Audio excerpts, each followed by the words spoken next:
성령이 오셨네. 할렐루야. 함께 하시네. 할렐루야. 예, 성령이 오셨습니다.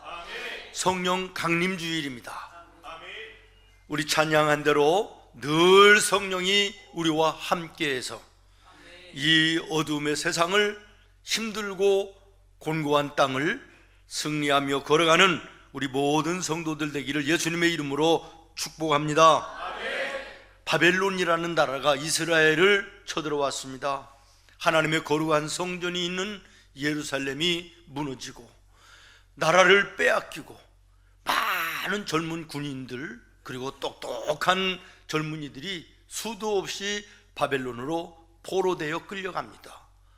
나라를 운영해 나가고 앞에서 일한다라고 하는 유능한 인재들을 바벨론이 포로로 다 끌어갑니다. 여러분, 포로의 생활 속에 무슨 낙이 있겠습니까? 어떤 소망이 있겠습니까? 늘 한숨과 절망 가운데 어둠입니다. 사랑하는 아들들을 포로로 끌려가게 눈을 뜨고 바라보면서 남아있는 가족들 그리고 이스라엘 나라가 평안했겠습니까?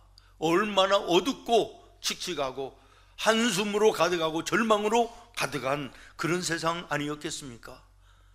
그런데 하나님께서 에스겔을 선지자로 불러주시고 어두움에서 밝은 빛을 비춰주시는 것처럼 절망 속에 있는 그들에게 소망의 음성을 들려주셨습니다. 그 음성은 마치 여름날 타작마당에 시원한 얼음 냉수 같은 내 영을 너희에게 보내주리라. 나의 성령을 너희에게 부어주리라. 그래서 너희를 구원하여 줄 것이며 내가 너희에게 약속한 땅으로 돌아오게 할 것이고 이전과 다를 바가 없는 풍성한 열매를 거두며 곡식을 거두며 풍성한 삶을 내가 살게 하리라고 말씀하십니다. 사랑하는 성도 여러분, 저는 오늘 이 말씀을 읽으면서 묵상하면서 성령 강림주의를 맞는 오늘 우리 대한민국 이 땅에 이와 같은 주님의 음성이 들리기를 소원합니다. 여름날 시원한 얼음 냉수 같은, 우리나라가 이스라엘처럼 나라를 빼앗긴 상태는 아니지만 그러나 모든 사방을 돌아볼 때 참 답답하고 막막하고 그리고 절망감마저도 드는 이런 세상을 오늘 우리가 살아가고 있습니다. 여러분, 오늘 우리나라가요 정말 이 21세기를 달려가면서 절대적인 위기 속에 두 갈래길에 서 있습니다. 하루하루가 급변하는 세상 속에서 발맞춰 나가도 시원치가 않은데 자꾸만 뒤처지는 이런 모습들이 보여지고 있지 않습니까? AI 시대라고 그래가지고 여러분들이 들은 지가 얼마나 됐습니까? 여기에 아직까지도 생소하고 적응되지도 않았는데 이 시대도 벌써 지나가고 양자 컴퓨터 시대라 그래가지고 또 다른 세계가 온다 그러네요. 정신을 차리지 못할 정도로 세상은 돌아가는데 나라의 모습들은 쫓아가기는커녕 앞서가기는커녕 제자리에서 서로가 나뉘어서 싸우는 이런 모습들이 얼마나 답답하고 막막한지 알 수가 없습니다. 세계적인 흐름으로 볼 때도 그렇습니다. G2, G3 경제 대국의 자리에 올라가서 선진 대국이 될 것이냐, 아니면 저 옆에 있는 나라처럼 베네수엘라처럼 하루아침에 경제가 추락하여 끝없이 떨어지는 모습이 될 것이냐, 중대한 위기 속에 있는 것입니다. 신앙적으로도 그렇습니다. 마음껏 예배하고 찬송하고 기도하고 하나님께 영광 돌릴 수 있는 이런 예배의 날이 언제까지 계속될 것인가 라고 하는 의구점도 우리에게 던져졌습니다. 오늘 우리 사랑하는 성도 여러분, 이 강림주의를 통해서 우리 기도해야 될 것은 하나님 에스겔 골짜기에 불어주시던 그 성령의 바람을 대한민국 이 땅에 다시 한번 불어주셔서 교회들의 예배가 무너진 그 예배가 회복되게 하시고, 갈등과 적대감 속에 서로 싸우는 이 나라의 국민들을 긍휼히 여겨 주시옵소서. 마른 뼈들이 생명의 분대들로 살아났던 것처럼 오늘 이 나라가 성령으로 하나 되어 생명력 있는 힘을 가지고 새롭게 출발하는 나라가 되게 해달라고 하나님께 기도해야 될 것입니다. 저는 오늘 우리가 사는 이 나라의 상황 속에서 가장 절실하고 가장 필요한 것이 뭘까? 이것을 생각을 하면서 성령 강림주일에 성령이 임함으로 주어지는 수많은 은혜와 복들이 있지만 그 중에서도 성령의 열매 중에 하나인 평화, 하나 되게 하심, 이 은혜가 주어지기를 하나님 앞에 간절히 기도했습니다. 성령 강림주일 모쪼록 성령의 임재하심 속에 평화의 열매가 이 땅에 가득하기를 바라고, 하나 되는 역사가 있기를 예수님의 이름으로 축원하며 우리 함께 기도하며 나아가야 될 것입니다. 그런데 이 평화, 하나됨을 방해하는 요소가 우리의 마음 속에 있음을 성경이 말합니다. 히브리서 12장 14절부터 15절 말씀인데 여러분 같이 읽겠습니다. 시작.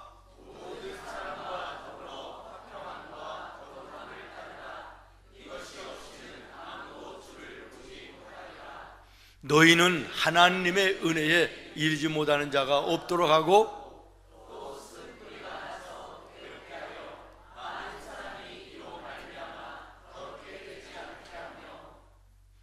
우리의 마음 속에 쓴 뿌리가 있다는 거예요. 뭐가 있다고요? 쓴 뿌리가 있다는 거예요. 우리의 마음 속에 쓴 뿌리의 문제가 해결되지 않으면 화평이 이루어질 수 없다는 것입니다. 여러분, 쓴 뿌리가 무엇입니까? 마음의 상처를 말하는 것입니다. 우리의 마음에 상처를 주는 요소들이 무엇입니까? 배신, 미움, 오해, 의심, 갈등, 편견, 불평, 원망, 외로움, 이런 것들 아니겠습니까? 오늘도 예배의 자리에 우리가 앉아 있습니다마는 여러분의 마음을 가만히 한번 들여다 보십시오. 이런 쓴 뿌리가 한두 개 정도 없는 사람이 어디 있습니까? 오늘도 이 땅 위에는 이러한 쓴 뿌리들로 하여 참으로 고통하고 힘들어하는 많은 사람들이 있음을 보게 되고, 내 자신도 거기에 한 사람은 아닌가 돌아보게 되는 것입니다. 아름다운 꽃을 보고 튼실한 열매를 거두기 위해서는 그것을 방해하는 잡초들이 얼마나 기승을 부리고 일어납니까?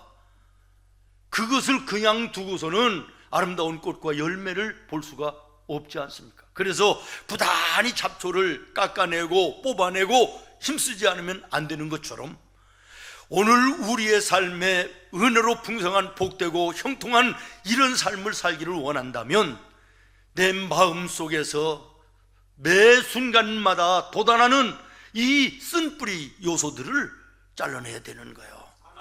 뽑아내야 되는 것이에요. 무엇으로 가능한 것입니까?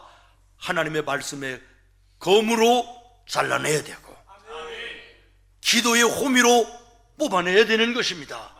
저는 오늘 모쪼록 이 예배 속에 말씀을 우리가 들으면서 내 마음 속에 남아있는 쓴뿌리 요소들을 전부 다 잘라내고 파내어 성결한 마음과 온유한 모습으로, 화평된 모습으로 하나님께 영광 돌리는 우리 성도들 되어지기를 바랍니다. 마태복음 5장에 보면 산상수훈에서 예수님께서 이렇게 말씀하십니다. 화평케 하는 자는 복이 있나니. 아멘. 내가 화평할 뿐만 아니라 다른 사람들을 화평하게 만드는 자가 복 있는 자라는 거예요. 이런 자에게 하나님이 나의 아들이다 라고 하는 인침을 허락하신다고 말씀합니다. 여러분, 이 말씀을 바꿔 얘기하면 내가 화평케 하는 자의 삶을, 다른 사람과 다른 사람이 갈등하고 미워하는 그 속에 들어가서 화해하게 하고 화평하게 하고 하나 되게 하는 이 삶을 살지 아니하면 너는 내 아들이 아니다, 내 딸이 아니다 라고 하는 말이 된다는 사실을 주목하시기를 바랍니다. 하나님의 성령은 하나 되게 하는 영입니다. 그러나 사탄은 나누어지게 하는 영입니다. 악한 마귀 사탄이 이 땅에 가장 먼저 한 일이 무엇입니까? 에덴 동산에서 부부간에 갈라놓는 것입니다. 가족 간에 멀어지게 하는 것입니다. 형제 간에 원수지게 하는 것입니다. 나누어 놓는 것입니다. 사탄이 하는 짓입니다. 오늘도 이 사탄은 우리 가정마다 들어와서 부모와 자녀 간에, 자녀와 자녀들 간에, 교회에 들어와서 성도와 성도들 간에 갈등하게 하고 미워하게 하고 등을 돌리게 하고 나누어 놓는 이 일을 열심을 다하여 하고 있습니다. 이 악한 것에 붙들려 가정이 온전하지 못하고 교회가 소란스러운 이런 가정과 교회들이 이 땅에 얼마나 많은지 모릅니다. 싸움을 시켜놓고 미워하게 만들어 놓고 사이를 멀어지게 갈라지게 해놓고 뒤에 빙긋이 마귀가 웃고 있음을 여러분 볼 수 있었으면 좋겠습니다. 하나님의 성령은 하나 되게 하는 거예요. 미워하다가도 성령이 임하시면 하나가 되는 거예요. 화해하는 거예요. 거기에 화평이 이루어지는 거예요. 여러분의 가정, 우리의 교회, 이 나라를 여러분 한번 이 말씀을 통하여 바라보셨으면 좋겠습니다. 사울과 다윗 사이에 그 요나단이 중간에 들어가서 서로를 화해하고 하나 되게 하기 위해서 애쓰는 모습을 성경을 보면 알 수가 있습니다. 우리가 잘 아는 빌레몬과 오네시모 그 사이에 사도 바울이 그 둘을 화해하게 해서 하나 되게 하기 위해서 애쓰는 모습도 봅니다. 다윗과 나봇의 사이에 들어가서 아비가일이 하나 되게 하려고 화평을 이루게 하기 위해서 애쓰는 모습을 봅니다. 여러분, 요나단처럼 아비가일처럼 바울처럼 다른 사람들의 갈등 속에 내가 들어가 중재하고 다리를 놓아 화평하게 만드는 자들이 되어야지. 이것은 그만두고 내 자신이 다른 사람들과 더불어 화평하지 못하는 이 모습이 얼마나 많이 있습니까? 모쪼록 이 아침 나와 여러분은 성령을 통하여 먼저 하나님과 화평이 이루어져야 됩니다. 하나님과 화평이 이루어지지 않으면 우리의 삶 속에 하나님의 역사하심을 볼 수가 없는 것이에요. 하나님과 나 사이에 화평이 이루어져 하나가 되어질 때 하나님의 나라가 내 마음속에 내 가정에 이루어지는 것입니다. 하나님의 힘과 능력이 내게 임하여 세상을 이기며 어둠의 악한 마귀의 권세들과 싸워 승리하는 삶을 살게 되는 거예요. 사람과 사람 사이에도 마찬가지입니다. 화평이 이루어지지 않으면 이거 얼마나 답답하고 얼마나 힘듭니까? 부부간에 화평이 이루어지지 않아 보십시오. 가끔 말하지만 젊었을 때는 그래도요 바로바로 화해가 되는데 나이가 먹으면서 한번 부부간에 문제가 생기면요 이 거리가 좀처럼 좁혀지지 않습니다. 부모와 자녀 간의 문제도 마찬가지입니다. 사랑하는 우리 성도 여러분, 오늘 우리의 삶에 참 힘들고 답답하고 원망스럽고 불평하고 아프고 힘들고 이런 것들의 요인이 뭐 경제적인 것도 있고 여러 가지 있을 수 있습니다만은 가장 많은 것이 뭐냐? 사람과 사람의 관계 속에서 오는 것입니다. 여러분, 가족은 그만두고 이웃들과의 교회 안에서 성도들 간에도 서로의 이 관계가 틀어지면, 그래서 불평이 생기고 원망이 생기고 미워하는 감정이 생기면 찬송을 안 들 그 찬송이, 기도를 안 들 기도가, 예배를 드릴 예배가 하나님께 상달되겠습니까? 될 리가 없죠. 여러분, 하나님과 화평하시기를 바라고, 사람과 사람 사이에 맺혀 있는 것이 있으면 기도하며 회개하고 화평을 이루시기를 바랍니다. 예수님이 말씀하십니다. 너희가 땅에서 매면 미워하는 사람 용서하지 못하고 끌어안고 미워하는 감정 그대로 있어 매면, 그런 말이에요. 하늘에서도 매일 것이고, 기도의 응답이 없다는 거요, 예배를 드려도 예배의 은혜가 없다는 것이에요.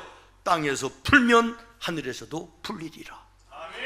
모쪼록 이 문제가 해결되는 은혜가 있기를 예수님의 이름으로 축원합니다. 그러기 위해서는 첫 번째, 내 자신이 먼저 내 마음이 화평한 마음이 되어야 되는 거예요. 평안한 마음이 되어야 되는 거예요. 내 마음에 평안이 없는데 어떻게 다른 사람과 평안이 있을 수 있으며, 내 마음에 평화가 없는데 하나님 앞에 그 평화가 이루어질 수 있는 것입니까? 사랑하는 여러분, 앞에서도 말씀을 드린 것처럼 내 마음에 쓴 뿌리들 뽑아내야 되는 것입니다. 왜 저 사람이 나한테 왜 저러지? 이럴 때 많지 않습니까? 저도 그럴 때가 참 많아요. 내가 자기한테 뭐라고 했는데 왜 다니면서 교회를 험담하고 목사를 험담합니까? 이해가 안 되는 경우들이 많이 있어요. 아니, 왜 내 인생은 이렇게 꼬이고 안 되고 힘든가? 하나님은 나한테 왜 이러시나? 이럴 때가 없지 않아 있지 않습니까? 이것이 뭐냐? 마음에 쓴 뿌리라는 것이에요. 이 쓴 뿌리를 제거하기 위해서는 어떻게 해야 된다? 말씀의 검으로 잘라내야 된다는 거예요. 기도의 호미로 캐어내야 된다는 것이에요. 그래야만 우리의 마음속에, 오늘 성경에 보니까 평안한 마음을 주시고 온유한 마음을 주시고, 여기에 주님의 은혜가 임하여 풍성한 은혜의 삶을 살게 될 수 있음을 말씀하고 있는 것입니다. 또 하나는, 내 마음에 쓴 뿌리를 그대로 담아놓고 있으면요, 내가 먼저 다친다는 거예요. 내가 먼저 파괴된다는 것이에요. 누군가를 미워한다고 생각해 보십시오. 미워하는 그 사람이 다치기 전에 내 마음에 상처가 더 커서 나를 상하게 하는 거예요. 잠이 안 오게 하고 밥을 못 먹게 하고 육신이 상해지는 자리에까지 가는 거예요. 히브리서 12장 15절 말씀을 보면요, 쓴 뿌리가 나서 괴롭게 하며 그랬지요? 저 중간 부분에 쓴 뿌리가 나서 괴롭게 하여, 누구를 괴롭게 하게 한다는 거예요? 나를, 본인을 괴롭게 한다는 거예요. 쓴 뿌리가 내 마음에 있으면 내가 괴롭다는 거예요. 먼저 힘들다는 거예요. 그 다음에는 내가 미워하는 그 사람에게 어떤 보복을 하든지 어떤 행동을 하든지 손해를 끼치겠지요. 그러나 그보다 앞서서 너 자신이 먼저 다친다고 말씀하는 것이에요. 여기 아무리 깨끗한 컵이라 할지라도 누군가를 해하기 위해서 여기에 더러운 독약을 넣었다면, 독약을 먹고 죽는 사람이 먼저가 아니라 내 자신 되는 컵인 내가 먼저 더러워진다는 것이에요. 제가 새롭게 하소서를 자주 보는데 어느 자매가 나와서 간증을 하더라고요.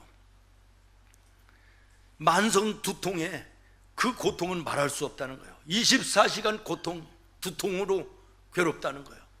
소화도 안 되고 잠도 못 자고 말라가기 시작하면서 별스러운 방법을 취해도 병원에서 못 하는 것이에요. 나중에는 몸이 말라가더니 진료를 해보니까 초기 암이라고 그러더라는 거예요. 그런데 그가 병원에서도 안 되고 약으로도 안 되고 수술로도 안 되는 그 문제를 예수 안에서 해결됐다는 거예요. 예수님을 믿고 성령을 체험하니까 용서할 수 없었던, 도저히 용서할래야 용서할 수 없었던 그 문제가 깨끗하게 눈 녹듯이 녹아지더라는 거예요. 어렸을 때 의붓 아버지로부터 성폭행을 당해가지고 자라나는 성장 과정 속에서 그 분노가 마음에 떠나지 않는 거요. 쓴 뿌리지요. 꽉 잡고 있는 거예요. 그러니 삶이 제대로 되겠습니까? 그런데 이 문제를 어떤 방법으로 용서할 수 있습니까? 인간의 생각으로 어떻게 이 문제를 용서할 수 있습니까? 그런데 성령을 받고 보니까 해결되더라는 거예요. 내가 죽었었는데, 죄로 인하여 죽었었는데 예수님이 십자가에서 피를 흘려 자기의 생명을 희생하여 나를 살리셨다는 거예요. 그러니 내가 누구를, 무엇을 용서하지 못할 것인가, 이런 마음이 생기면서 용서가 되니까요, 점점 회복되어 생기가 넘쳐나고 새로운 인생을 시작하며 간증하는 자로, 예수님을 증거하는 자로 살게 됐다고 고백하는 것을 들어봤습니다. 독일의 아주 세계적인 음악가 안토니 살리에르라는 사람이 있습니다. 궁중음악의 아주 거장이고 당대에 따라올 사람이 없는 음악가였는데요, 어느 날 모차르트라고 하는 젊은 사람이 나타나서 음악을 하는데 모든 사람들이 거기를 향하여 박수를 치는 거예요. 그러니까 이 친구가 미워하는 마음이 생긴 거예요. 나이도 어리고 무슨 경험이 있다고 이러면서 미워하는 감정이 쌓이다 보니까 증오가 되고 결국에는 이 사람이 자기 스스로가 생명을 끊어버리는 자멸의 자리에 들어갔다, 이런 이야기를 읽었습니다. 사울이 생각나지 않습니까?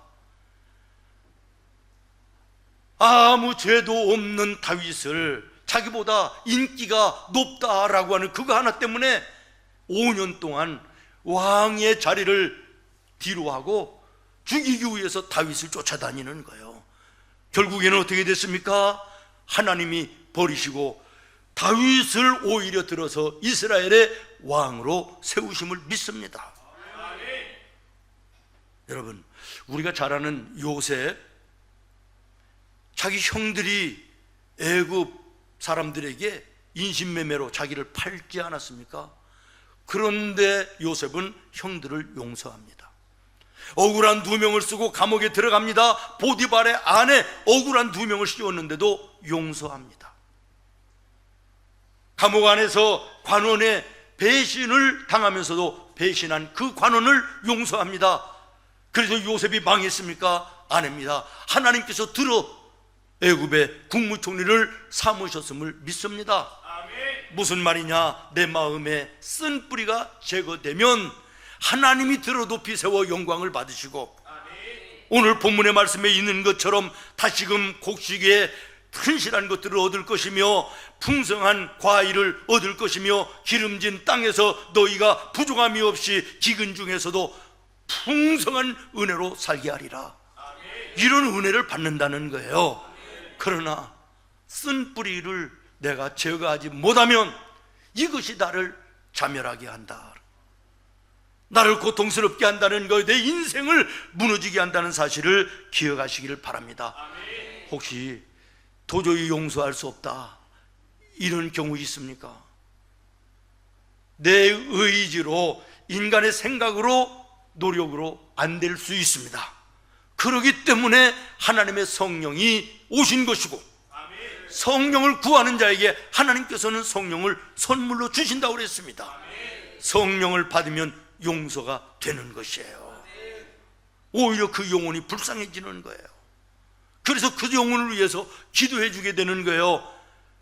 참 상식적으로, 이치적으로, 논리적으로 안 맞는, 이해되지 않는 것이지만 성령을 체험해 보시기를 예수님의 이름으로 부탁합니다. 용서하지 않으면 내 인생이 먼저 무너진다.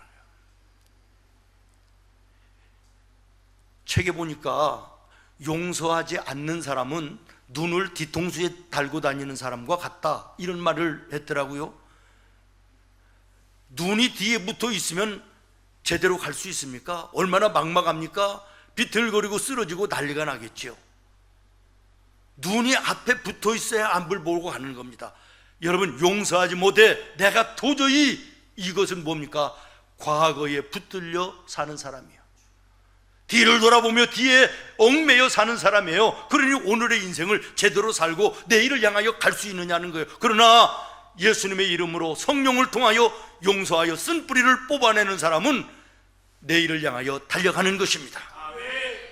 믿음의 성도들, 지혜로운 우리 성도들은 과거에 얽매이는 있는 자들이 아니라 이전 일은 잊어버려야 되는 것이에요. 십자가 밑에 묻어버려야 되는 것이에요. 그리고 이제는 오직 온전케 하시는 하나님 바라보며 나아가야 되는 것입니다. 말씀을 마치겠습니다. 한 젊은이가 전쟁터에 나갔습니다. 두 눈을 잃어버렸어요. 얼마나 절망하고 세상을 원망하고 모든 사람들을 원망하고 저주합니다. 돌아와서 수술을 했습니다. 붕대를 부르는 날 붕대를 불렀더니 한쪽 눈이 그래도 살아있습니다. 보이는 거예요. 그것만이라도 감사해야 되지 않겠습니까? 그런데 여전히 이 젊은이는 원망하고 불평하고 저주를 퍼붓습니다. 그런데 가장 먼저 보이는 얼굴이 어머니의 얼굴이라. 그런데 어머니의 눈 하나가 없는 거예요. 무슨 얘기지요? 이 젊은이는 두 눈을 잃은 거예요. 그런데 어머니가 아들에게 당신의 눈 하나를 준 거예요. 이 아들이 눈물을 흘리며 엄마 앞에 무릎을 꿇었다 라고 하는 이야기 읽었습니다.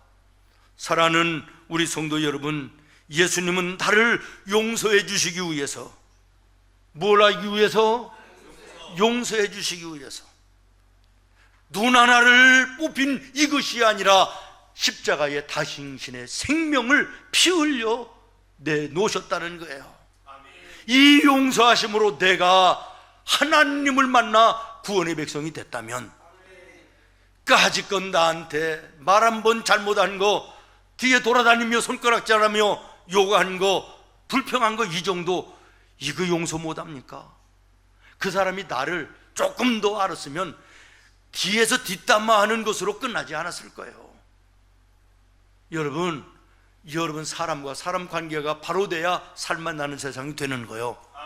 하나님과의 관계가 바로 되어야 하나님의 나라가 이 땅에, 하나님의 능력과 축복이 이 땅에 누리며 사는 것이 되는 것이에요. 그러기 위해서는 내가 먼저 평안이 이루어져야 된다. 아멘. 그리고 이 평안을 빼앗기지 않아야 되는 것입니다. 말씀을 마칩니다. 사랑하는 여러분, 오늘 성령 강림 주일을 맞이하면서 예수님은 우리에게 말씀하십니다. 너희는 화평케 하는 자들이 되어야 된다. 이 말은 이미 너희는 화평을 마음속에, 평안을 마음속에, 하나됨의 영을 마음속에 품은 자들이다, 이런 말이에요. 이것을 전제하고 말씀하시는 것입니다. 그런 너희는 이제 세상에 나가서 너희의 집에 돌아가서 멀어진 사람들을 화평케 하는 자가 되라는 거예요. 하나 되게 하는 자가 되라는 것이에요. 그러지 아니하면 내가 너를 이 땅 위에 책임질 수 없다고 하는 말씀도 된다는 사실을 극단적으로 말씀을 통하여 깨달으시기를 바랍니다. 오늘 말씀에 보니까 내 영을 너희 속에 두고 굳은 마음을 제거하여 주겠다. 여기 굳은 마음을 다른 번역에 보면 돌 같은 마음이라고 합니다.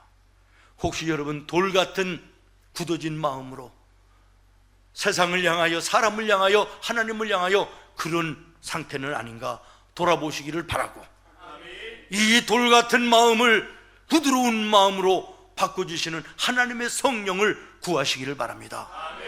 그리고 성령을 받은 분들은 충만함을 위하여 더 기도하시기를 바랍니다. 그래서 성령으로 충만해서 나머지의 나와 여러분의 삶이 예수 안에 복되고 풍성한 삶이 되기를 예수님의 이름으로 축복합니다.